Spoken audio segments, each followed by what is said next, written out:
ಮನುಷ್ಯನ ಆರೋಗ್ಯಕ್ಕಾಗಿ ಹಾಗೂ ಚರ್ಮದ ಪೋಷಣೆಗಾಗಿ ವರ್ಷದ ಎಲ್ಲ ಕಾಲದಲ್ಲಿ ಮಾಡಬಹುದಾದಂಥ ಒಂದು ಅತ್ಯಂತ ಸುಲಭ ಪಾನೀಯ ಅದು ದಾಸವಾಳ ಹೂವಿನ ಜ್ಯೂಸ್. ಇದನ್ನು ಮಾಡೋದು ಅತ್ಯಂತ ಸುಲಭ. ಮೊದಲಿಗೆ ಒಂದು ಪಾತ್ರೆಯನ್ನು ತಗೊಳ್ಬೇಕು. ಪಾತ್ರೆಯನ್ನು ತಕ್ಕೊಂಡು ಅಗತ್ಯಕ್ಕೆ ತಕ್ಕ ಹಾಗೆ ಅದಕ್ಕೆ 1 ಅಥವಾ 2 ಲೋಟೆ ನೀರನ್ನು ಹಾಕಿ, ನಂತರ ಆ ನೀರಿಗೆ ಬಿಳಿ ಅಥವಾ ಕೆಂಪು ದಾಸವಾಳದ ಎಸಳನ್ನು ನೀರಿಗೆ ಹಾಕಬೇಕು. ಮುಖ್ಯವಾಗಿ ಬಿಳಿ ದಾಸವಾಳ ಹೂವಿನಲ್ಲಿ ಮದ್ದಿನಂಶ ಹೆಚ್ಚಿರುತ್ತದೆ, ಆದರೆ ಕೆಂಪು ದಾಸವಾಳದ ಹೂವಲ್ಲಿ ಕೂಡ ಮದ್ದಿನಂಶ ಇದೆ.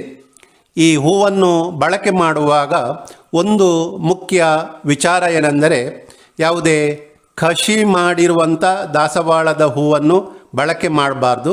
ಸಾಮಾನ್ಯವಾಗಿ ನಮಗೆ ಸಿಗುವಂಥ ಬಿಳಿ ಮತ್ತು ಕೆಂಪು ದಾಸವಾಳ ಹೂವಿನ ಎಸಳನ್ನು ನೀರಿಗೆ ಹಾಕಿ ಅದನ್ನು ನಂತರ ಬಿಸಿ ಮಾಡಬೇಕು.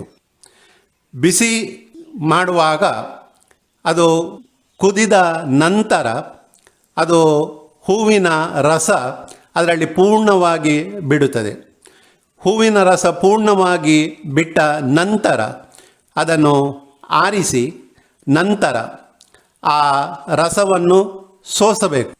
ಆ ರಸವನ್ನು ಸೋಸಿ ಆಗ ಅದಕ್ಕೆ ಒಂದು ಅರ್ಧ ಲಿಂಬೆ ಹುಳಿಯ ರಸವನ್ನು ಹಾಕಬೇಕು. ಲಿಂಬೆ ಹುಳಿಯ ರಸವನ್ನು ಹಾಕುವಾಗ ಅದರ ಬಣ್ಣ ಸಂಪೂರ್ಣವಾಗಿ ಬದಲಾಗುತ್ತದೆ. ಮುಖ್ಯವಾಗಿ ಬಿಳಿ ದಾಸವಾಳ ಹೂವನ್ನು ಬಿಸಿ ಮಾಡುವಾಗ ಅದು ಹಳದಿ ಬಣ್ಣ ಇದ್ದರೆ, ನಂತರ ಲಿಂಬೆ ಹುಳಿಯ ರಸವನ್ನು ಹಾಕಿದಾಗ ಅದು ಬಿಳಿ ಬಣ್ಣಕ್ಕೆ ಬರುತ್ತದೆ. ಆದರೆ ಕೆಂಪು ದಾಸವಾಳದ ಹೂವನ್ನು ಬಳಕೆ ಮಾಡಿದಾಗ ಆರಂಭದಲ್ಲಿ ಬಿಸಿ ಮಾಡುವಾಗ ಅದು ಕಾಫಿ ಕಲರ್ ಬಣ್ಣದಲ್ಲಿ ಇದ್ದರೆ, ಲಿಂಬೆ ಹುಳಿ ರಸವನ್ನು ಹಾಕಿದಾಗ ಅದು ಕೆಂಪು ಬಣ್ಣಕ್ಕೆ ಬರುತ್ತದೆ.